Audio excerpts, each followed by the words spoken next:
This is doctor Sumedha Gupta. Video को start करने से पहले मैं आप लोगों को बताना चाहूंगी कि हमारा खुद का मेडुला वेबसाइट लॉन्च हो चुका है, जिसपे सर्जरी के नोट्स अवेलेबल है, साथ ही साथ ईएनटी, ऑप्था एंड मेडिसिन के नोट्स भी अवेलेबल हैं।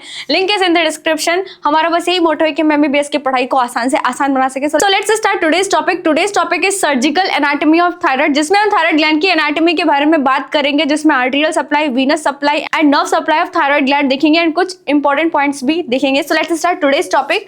Today's topic is surgical anatomy of thyroid. So it is a butterfly shaped organ with two lobes connecting with the isthmus. जैसा कि आप लोगों को पता है कि जो हमारा थायराइड ग्लैंड है वो बटरफ्लाई शेप का होता है, जिसमें दो लोब्स होते हैं and which is connected by isthmus. इसका एक्सटेंट क्या होता है? C5 वर्टिब्रा से T1 वर्टिब्रा तक इसका एक्सटेंट होता है। इसके दो कवरिंग होते हैं, true fascia and false fascia. It is found by pretracheal layer of deep cervical fascia which thicken posteriorly and form Berry's ligament. So Berry's ligament के बारे में मैं आप लोगों को बाद में बताऊंगी क्योंकि ये इंपॉर्टेंट है। फॉल्स फेशिया किससे बना होता है? Pre-tracheal layer of deep cervical fascia. ये बेसिकली एनाटॉमी का पार्ट है जिसको अभी आपको डिटेल में नहीं जानना है। अभी आपको बस इतना याद रखना है कि ट्रू फेशिया होता है, फॉल्स फेशिया होता है और बेरीज लिगामेंट क्या होता है। So located in anterior triangle. So anterior triangle में लोकेटेड होता है। आपने triangle of necks first year में पढ़ते होंगे, उसमें जो एंटीरियर ट्राइंगल होता है ये वहां लोकेटेड होता है। Right and left lobe present in thyroid fossa between trachea and oesophagus medially and carotid sheath laterally. ये अपना थायराइड ग्लैंड है जिसमें कैरोटिड शीथ जो है वो लेटरली होता है एंड ट्रेकिया एंड इसोफेगस जो होता है वो मीडियली प्रेजेंट होता है। अगर हम इसके ब्लड सप्लाई की बात करें तो ये हमारा रफ डायग्राम है which is showing the blood supply of thyroid gland. सबसे पहली artery superior thyroid artery which is a branch of external carotid artery. Second artery is inferior thyroid artery which is a branch of thyrocervical trunk. And third artery is thyroid ema artery which came directly from arc of aorta।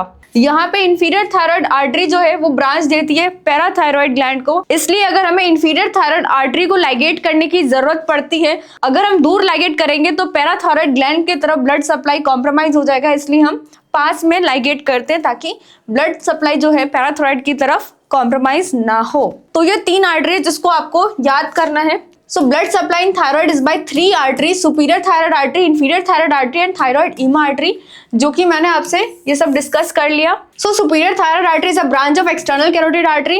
Inferior thyroid artery is a branch of brachiocephalic trunk, which is again the branch of subclavian artery. Thyroid ema artery, which is a branch of, यहाँ पे इसको सही कर लेना, arc of aorta. Now we will see its venous drainage. तो सबसे पहला when है सुपीरियर थायराइड वेन। तो सुपीरियर थायराइड वेन किसको ड्रेन करता है? Superior thyroid when drain into internal jugular vein. Superior thyroid when. दूसरा है मिडिल थायराइड वेन जो कि 30% पीपल में ही प्रेजेंट होता है। It also drain into internal jugular vein.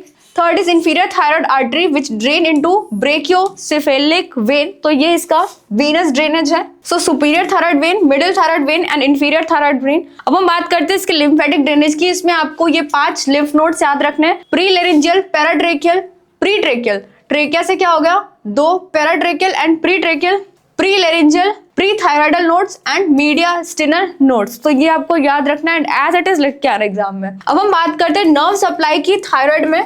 सो इस डायग्राम में ऑरेंज कलर से नर्व्स को डिनोट किया गया है। यहाँ पे 2 नर्व्स है, recurrent laryngeal nerve and external laryngeal nerve. इस डायग्राम में आप देख सकते हो कि ये जो रिकरेंट लेरिंजियल नर्व है वो किसके बीच में पास हो रही है? इंफीरियर थायराइड आर्टरी के बीच से पास कर रही है। तो यहाँ पे 2 नर्व्स है, external laryngeal nerve and recurrent laryngeal nerve. अब यहाँ पे एक पॉइंट है कि recurrent laryngeal nerve lies very close to the Berry's ligament. जैसा कि इस डायग्राम में आपको दिख सकता है कि दिस इज बेरीज लिगामेंट। जैसा कि मैंने आपको फॉल्स फेशिया के टाइम पे बताया था कि ये बेरीज लिगामेंट है। ये किसको कनेक्ट करता है? ये हमारा थायराइड है, उसको ट्रेकिया से कनेक्ट करता है। अब बेरीज लिगामेंट क्या है कि ये रिकरेंट लेरिंजियल नर्व से बहुत ही क्लोजली एसोसिएटेड होता है। तो जब हम थायराइडेक्टोमी कर रहे होते हैं और जब हम इस कनेक्शन को हम हटाते हैं तो उस केस में रिकरेंट लेरिंजियल नर्व के डैमेज होने के चांसेस होते हैं। Next is Beahr's triangle. So Beahr's triangle क्या होता है? So this is Bear's triangle। इसके 3 बाउंड्रीज होते हैं। This is common carotid artery, this is inferior thyroid artery and this is recurrent laryngeal nerve. Basically this triangle is used to identify recurrent laryngeal nerve. So the boundaries of the Bear's triangle is inferior thyroid artery, common carotid artery, recurrent laryngeal nerve. So as you can see in this diagram, common carotid artery, inferior thyroid artery and recurrent laryngeal nerve. So I hope कि तुम लोगों को ये topic समझ में आया हो।